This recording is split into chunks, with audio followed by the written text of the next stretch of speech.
Welcome to meaning and scope of accounting part 4। Part 3 में हम लोग अकाउंटिंग एंड बुक कीपिंग के rules pie chart अनुसार देखे थे। अब आगे बढ़ते हैं। अब है 1.8 नंबर सब फील्ड्स ऑफ अकाउंटिंग।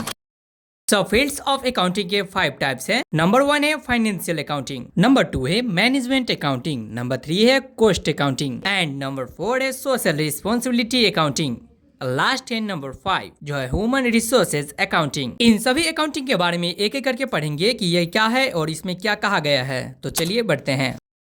नंबर 1 है financial accounting. It involves preparing and explaining financial statement, record past transaction and ultimately creating the profit and loss account and balance sheet to show net result and financial position. यह वाक्य व्यक्ति लेखांकन और reporting के बारे में है, जिसमें व्यक्ति विवरण तैयार करना है, पिछले लेन देन को रिकॉर्ड करना है और अंत में profit and loss account and balance sheet तैयार करना शामिल है। इन फाइनेंशियल स्टेटमेंट का उद्देश्य है कंपनी का मुनाफा और नुकसान, profit and loss account and balance sheet को स्पष्ट रूप से दिखाना है, ताकि यह पता चल सके कि कंपनी ने कितने आय और व्यय की और वर्तमान समय में उसकी क्या व्यक्ति स्थिति है। अब है number 2। It is about internal reporting to business unit managers. Management needs various information to manage effectively. The method of organising and preparing information for managers are called management accounting. Cost accounting which focus on cost identification and control in a key part of management accounting. Management accounting will be covered at advance level of the chartered accountancy course. Management accounting वो तरीका है जिसके जरिए व्यवसायिक प्रबंधक अपने संगठन को प्रभावी ढंग से चला सकते हैं। इनमें विभिन्न प्रकार की जानकारी एकत्रित की जाती है, जिससे सही तरीके से व्यवस्थित और प्रस्तुत किया जाता है, ताकि प्रबंधक सही फैसले ले सके। अब जानते हैं cost accounting. Cost accounting management accounting के एक महत्वपूर्ण हिस्सा है। मुख्य रूप से यह संगठन की लागतों की पहचान और नियंत्रण पर केंद्रित होता है। इसका उद्देश्य यह होता है कि संगठन के विभिन्न कार्यों लागत सहित हिसाब रखा जा सके और जहाँ आवश्यकता हो वहाँ लागत का नियंत्रण किया जा सके। इन दोनों के माध्यम से प्रबंधक को संगठन की व्यक्ति स्थिति और कार्यक्षमता को समझने में मदद मिलती है। इन दोनों विषय चार्टर्ड अकाउंटेंट कोर्स के अंदर एडवांस स्तर पर पढ़ाए जाते हैं। अब है number 3। Cost accounting is defined as the process of recording income and expenditure leading to statement and report of controlling cost. Cost accounting का मतलब है आय और खर्च को रिकॉर्ड करना, रिकॉर्ड तैयार करना और खर्चों को नियंत्रित करना। यह प्रक्रिया व्यापार और संगठन को खर्च और आय सही तरीके से हिसाब रखने, उसकी रिपोर्ट बनाने और उस पर नियंत्रित पाने के लिए इस्तेमाल की जाती है, ताकि कंपनी अपनी व्यक्ति स्थिति को समझ सके और खर्चों को कम करके ज्यादा मुनाफा कमा सके। इस प्रक्रिया में खर्चों को नियंत्रित में रखना और उसके प्रभाव से ढंग से मैनेज करना बहुत जरूरी होता है। अब है number 4। The demand for social responsibility accounting rise from growing awareness of economics impact. It focus on accounting for social cost and benefit create by business. सामाजिक जिम्मेदारी अकाउंटिंग की मांग आर्थिक प्रभाव के बारे में बढ़ती जागरूकता से उत्पन्न हुई है, क्योंकि अब यह समझा जाने लगा है कि व्यापारियों के फैसले केवल मुनाफा नहीं बल्कि समाज और पर्यावरण पर भी असर डालते हैं। इस लेखांकन का उद्देश्य है कि व्यापारियों द्वारा समाज के होने वाले खर्च और लाभ को सही तरीके से दर्ज किया जाए, ताकि यह पता चल सके कि व्यापारियों सिर्फ आर्थिक त्रुटि से ही नहीं बल्कि सामाजिक त्रुटि से भी क्या योगदान दे रहा है। अब last number 5। Human resources accounting identifies, quantifies and reports investment in human resources not include in standard accounting. Human resources accounting एक ऐसी प्रक्रिया है जो मानव संसाधन कर्मचारियों, उनके फैसले, अनुमान, ज्ञान आदि में की गई निवेशक को पहचानती है, नापती है और रिपोर्ट करती है। यह निवेशक परंपरा अकाउंटिंग में शामिल नहीं होता।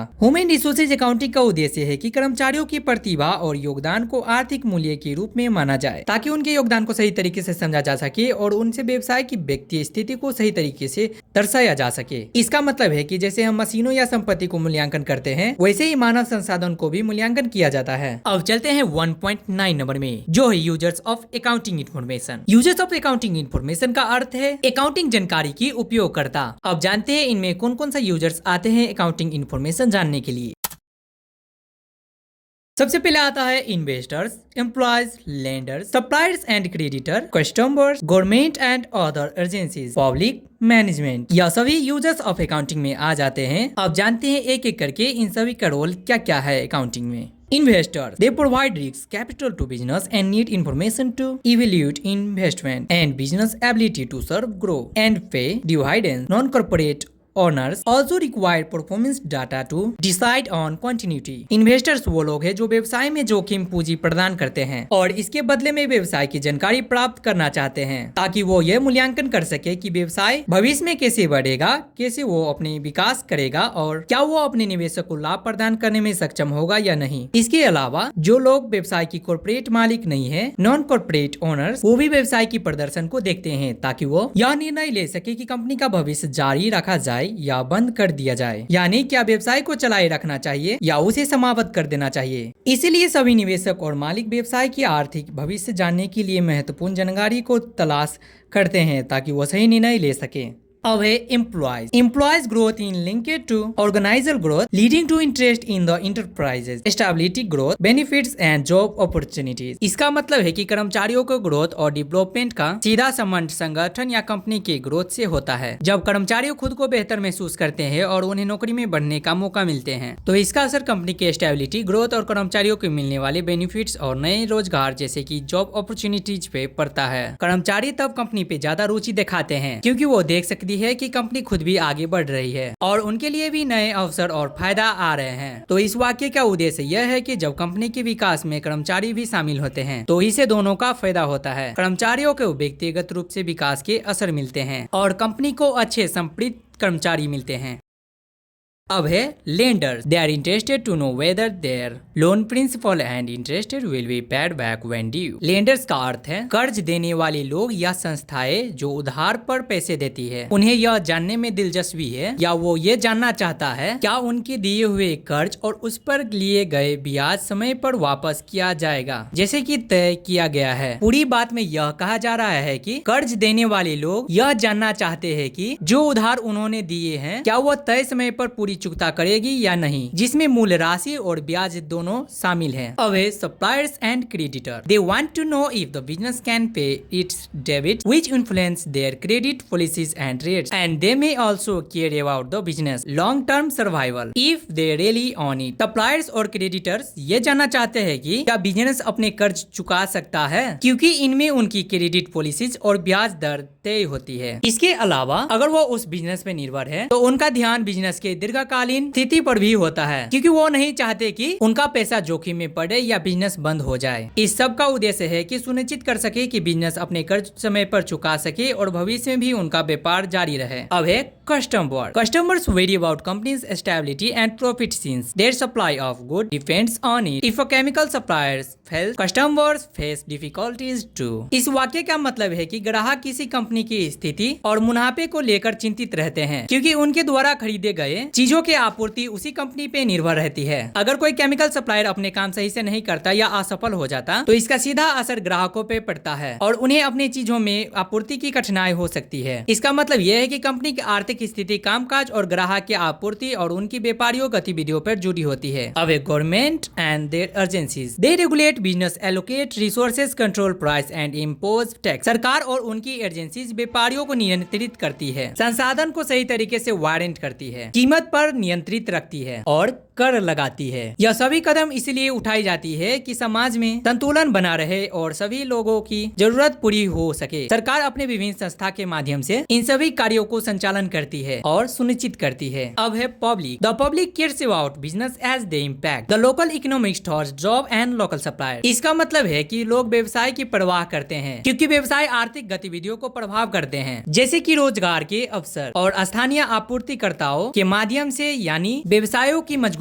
और कार्य क्षमता स्थानीय स्तर रोजगार और आपूर्ति को मजबूत करती है जिससे पूरी क्षेत्र की आर्थिक अवस्था से फायदा होता है। अब है management. Management uses account for decision making assigning their impact on the organisation. इसका मतलब है कि मैनेजमेंट जो संस्था का संचालन करता है अपने निर्णय लेने के लिए खाते व्यक्ति जानकारी का उपयोग करता है और फिर वो इन संगठन का फैसलों पर प्रभाव का मूल्य करता है। यह अकाउंट से मतलब है व्यक्ति आंकड़े जैसे आय, खर्च, लाभ आदि जानने की मदद से मैनेजमेंट यह निर्णय लेता है कि दिशा में संगठन को आगे बढ़ाना चाहिए और इसके परिणाम स्वरूप संगठन पर क्या असर होगा। अब है 1.10 number relationship of accounting with other discipline. इनका भी समराइज्ड वे में पढ़ेंगे। चलिए।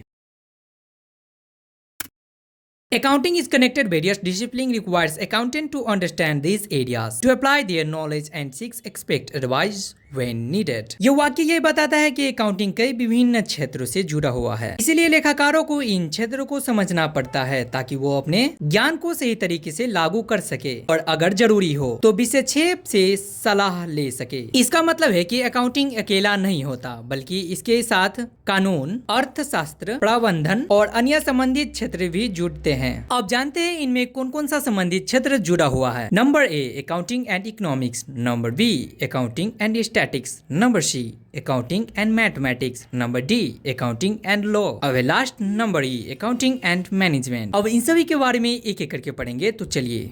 ए number, accounting and economics. Economics focus on rational resources used for human needs, while accounting provide data for informed decisions with overlap in concepts, but distance, method and applications. Economics यह बताता है कि कैसे सीमित संसाधनों का सबसे बेहतर उपयोग किया जा सकता है ताकि मानव आवश्यकता को पूरा किया जा सके, जबकि अकाउंटिंग यह सुनिश्चित करता है कि आर्थिक निर्णय लेने के लिए सही डेटा जानकारी उपलब्ध हो। दोनों के बीच समानता यह है कि दोनों संसाधनों के उपयोग और निर्णय लेने में मदद करते हैं, लेकिन अर्थशास्त्र सिद्धांतों पर आधारित होता है, जबकि अकाउंटिंग वास्तविक व्यक्तिगत डेटा पर निर्भर करता है। यानी अर्थशास्त्र बड़ी तस्वीर को दिखाता है और लेखांकन छोटा छोटा विवरण को। अब accounting and statics. The use of statics in accounting aids in decision making by providing approximation, analysing trend over time and developing interpretation of accounting data through various statical techniques. Statics का उपयोग accounting में इस प्रकार किया जाता है। इनमें संख्या का इस्तेमाल निर्णय लेने में मदद करने के लिए होता है, क्योंकि ये आंकड़े के माध्यम से भविष्य के अनुमान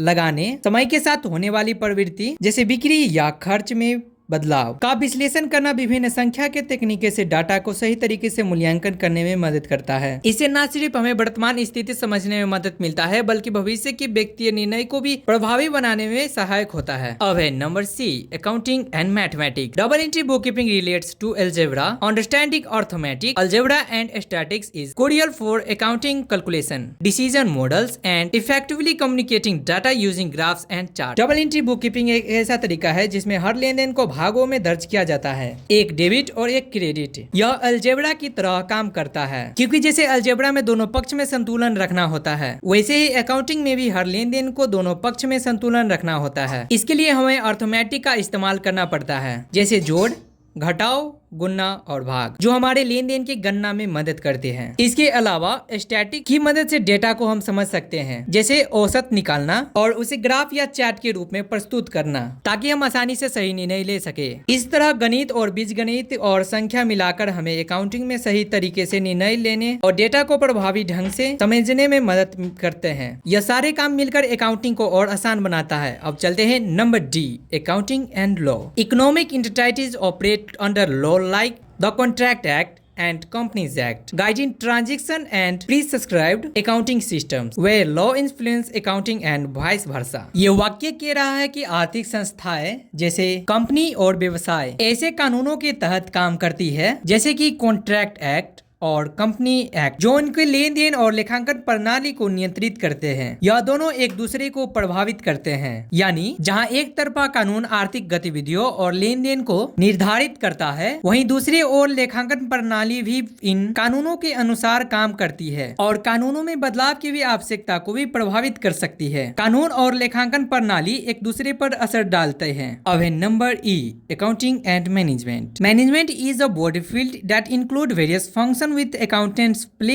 a key role in decision making by providing initial data tailored to management needs। यह वाक्य इस बात को बताता है कि मैनेजमेंट एक व्यापक क्षेत्र है जिसमें विभिन्न कार्य होता है और लेखाकार एक अहम भूमिका निभाते हैं। वो डिसीजन मेकिंग में मदद करने के लिए महत्वपूर्ण डाटा प्रदान करते हैं, जो खास तौर पर प्रबंधन की जरूरत के हिसाब से तैयार किया जाता है। इस प्रकार लेखाकार द्वारा प्रदान किए गए डेटा प्रबंधन को सही निर्णय लेने में मदद करता है, जिससे पूरी व्यवस्था बेहतर ढंग से चलती है।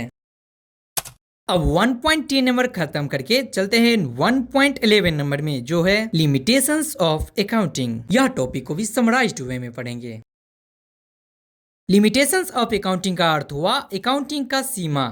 अब जानेंगे अकाउंटिंग का सीमा कहाँ कहाँ तक है, तो चलिए बढ़ते हैं। नंबर 1 में है The account cannot measure factors like loyalty and skills of personnel, which are vital assets, making them absent from the balance sheet and affecting the enterprises worth. Accounting एक ऐसी चीज को नहीं नाप सकता जैसे कि कर्मचारियों की निष्ठता और कौशल, जो कि महत्वपूर्ण संपत्तियां है, और क्योंकि ये बैलेंस शीट में नहीं होता, इस कारण से उद्यम के असली वैल्यू को प्रभावित करता है। यानी कि अकाउंटिंग केवल व्यक्तिगत पहलू को नाप सकता है, लेकिन कर्मचारियों की निष्ठा और कौशल जैसे महत्वपूर्ण चीजों जो कंपनी की असली ताकत होती है, उनका कोई लेखा जोखा नहीं होता। इसीलिए कंपनी के बैलेंस शीट में ये गुण दिखाई नहीं देते और इससे कंपनी की असली मूल्य का सही तरीके से मूल्यांकन नहीं हो पाता। अब है number 2, the balance sheet reflects the business status on the preparation date while users want to know its future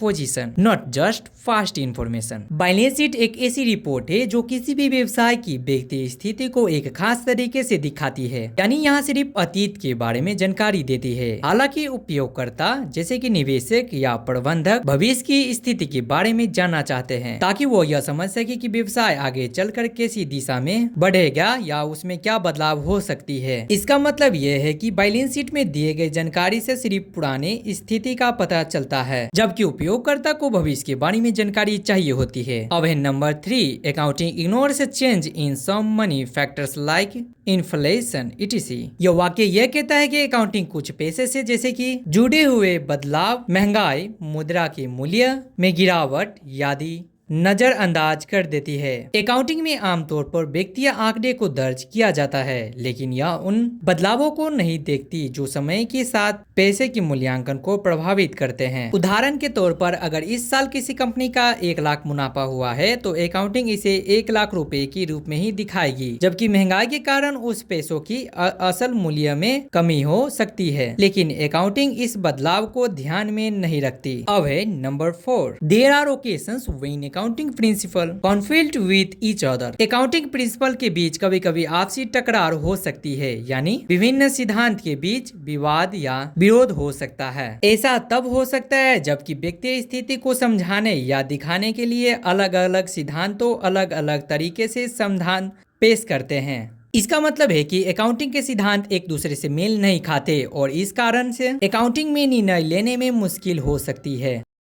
अब है number 5, certain accounting estimates rely on the personal judgment of the accountant, such as doubtful debit provisions, depreciation method, expenditure classification and inventory valuation method। यह वाक्य accounting के कुछ ऐसे हिस्सों के बारे में बात कर रहा है जिसमें अकाउंटिंग के अपनी व्यक्तिगत समझ और निर्णयों को उपयोग करना पड़ता है, जिसमें doubtful debit provision, depreciation method, expenditure classification और inventory valuation method शामिल है। इन सब में अकाउंटेंट को यह निर्णय लेना होता है कि वो कैसे संदिग्ध क्षण का अनुमान लगाए, किस तरीके से संपत्ति का मूल्यह्रास करे, खर्च को कैसे श्रेणियों में बांटे और इन्वेंट्री का मूल्य कैसे निर्धारित करे। यह सभी निर्णय अकाउंटेंट के व्यक्तिगत सोच पर निर्धारित होता है, क्योंकि इनका कोई एक निश्चित तरीका नहीं होता और अकाउंटेंट की समझ और अनुभव इन प्रक्रिया को प्रभावित करता है। अब है number 6, financial statement include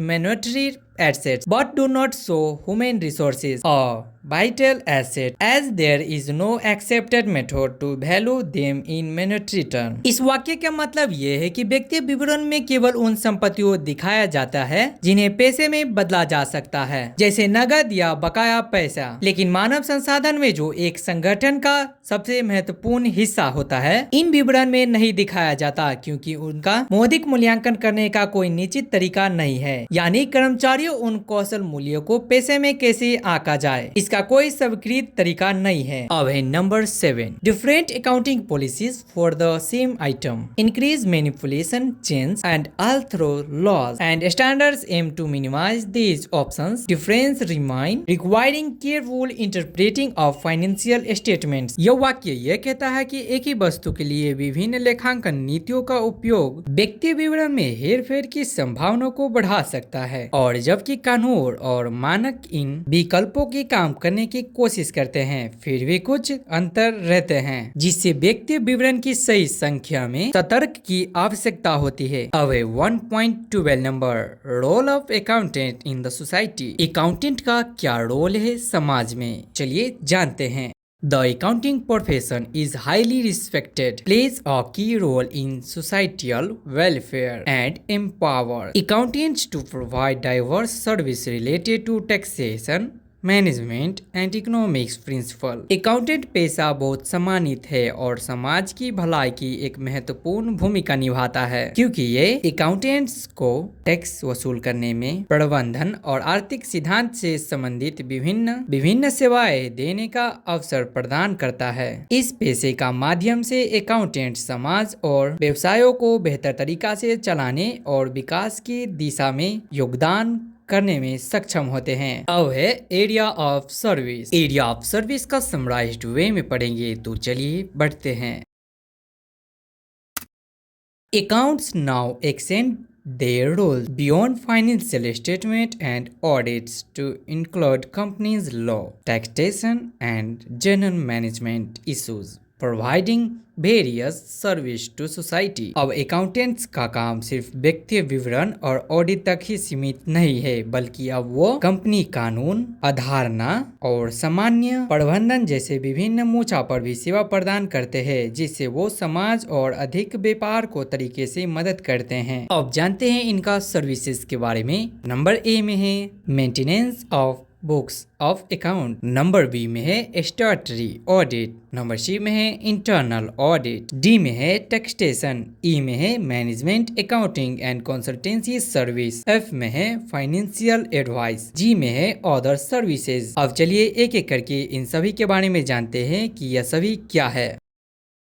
Maintenance of books of account. An accountant maintains record of financial transactions to find out profit, losses, and financial position of a business at a specific time. Proper record keeping helps management with planning and decision making. Maintenance of books of account का मतलब है कि एक accountant व्यापार के सभी वित्तीय लेन then का सही और व्यवस्थित तरीके से रिकॉर्ड रखता है, ताकि यह पता चल सके व्यापार में कितना मुनाफा, कितना घाटा हुआ है और व्यापार की वित्तीय स्थिति क्या है। It's means financial position. सही रिकॉर्ड कीपिंग प्रबंधक को योजना बनाने और निर्णय लेने में मदद मिलती है, जिससे व्यापार की स्थिति को समझकर बेहतर फैसले लिया जा सके। अब number B statutory audit. Every limited company must appointed a chartered accountant और firm as their auditor to report annually if the balance sheet and profit loss account show a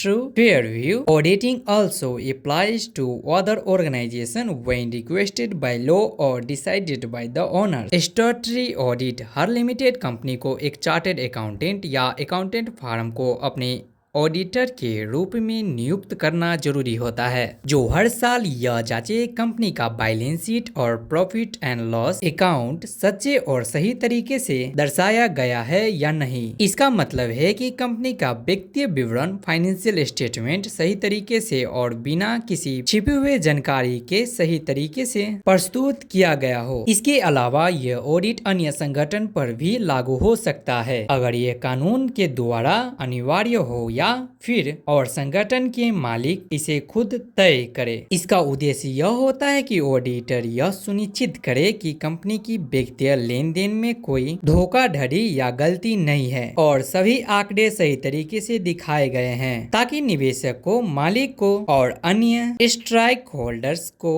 भरोसा हो कि कंपनी सही दिशा में काम कर रही है। अब number C internal audit. Internal audit is a management tool that examine auditing transaction and systems to ensure proper maintenance, safeguard assets, and enhance operational efficiency. Thought independent review. Internal audit एक प्राथमिक उपकरण है जो लेखांकन, लेन then और system की जांच करता है, ताकि यह सुनिश्चित किया जा सके कि सभी रिकॉर्ड सही तरीके से बनाया गया है, संपत्तियों की सुरक्षा हो रही है और संचालनात्मक दिशा में सुधार हो रहा है। यह एक स्वतंत्र समीक्षा होती है जो यह जांचती है कि संगठन के कार्य सही तरीके से चल रहा है और किसी भी प्रकार की गतिविधि या जोखिम से बचा जा सके। इसके माध्यम से यह सुनिश्चित होता है कि संसाधनों का उचित उपयोग हो रहा है और कंपनी की उद्देश्य का प्रभाव तरीके से प्राप्त किया जा रहा है।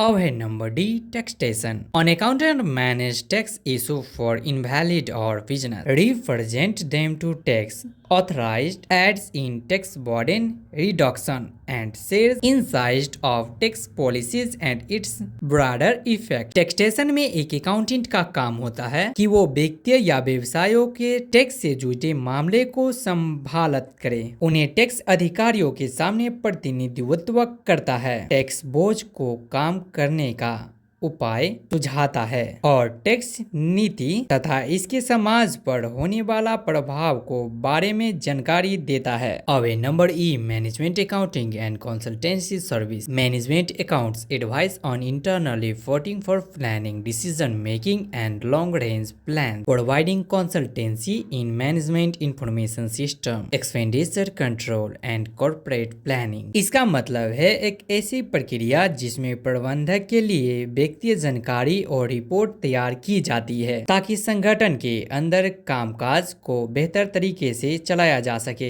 इसमें मुख्य रूप से योजना बनाना, निर्णय लेना और लंबे अवधि के योजनाएं तैयार करना शामिल है। साथ ही कंसल्टेंसी सर्विस में विशेषज्ञ सलाह दी जाती है, जैसे कि प्रबंधक सूचना प्रणालियों, खर्च को नियंत्रण करने का और कॉर्पोरेट योजना बनाने में मदद करना। इन सभी सेवाओं का उद्देश्य संगठन को अपने व्यक्ति और प्रबंधक कार्यों को अधिक प्रभावी ढंग से चलाने में सहायता देना है।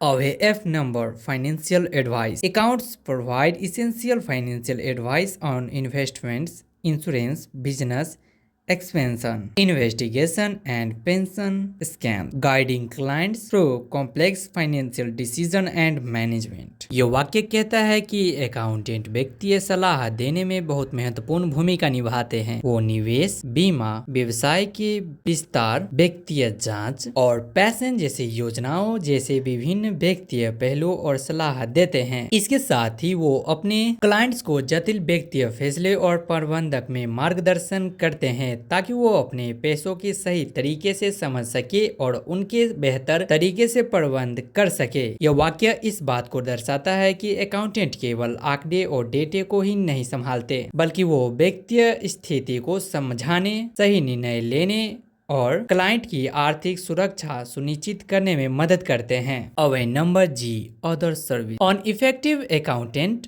provides clear, timely information, develops a system of regular data flow, ensure comparability of financial statement and impairs new responsibility from computerized system। एक अच्छे अकाउंटेंट वो होते हैं जो आपको स्पष्ट और समय पर जानकारी प्रदान करते हैं। एक ऐसा सिस्टम विकसित करता है जिससे डेटा का नियमित रूप से आदान प्रदान हो। यह सुनिश्चित करता है कि व्यक्ति विवरण आपस में तुलनात्मक हो ताकि किसी भी समय पर व्यक्तिगत स्थिति का सही मूल्यांकन किया जा सके और वही नए कंप्यूटराइज्ड सिस्टम से उत्पादन जिम्मेदारियों को अपनाता है ताकि अपने काम को और बेहतर तरीका से कर सके। यह एक पूरी विचार है जिसमें सभी बातें का समावेश किया गया है जिससे अकाउंटेंट की भूमिका और उसकी जिम्मेदारियों समझाई जा सकती है।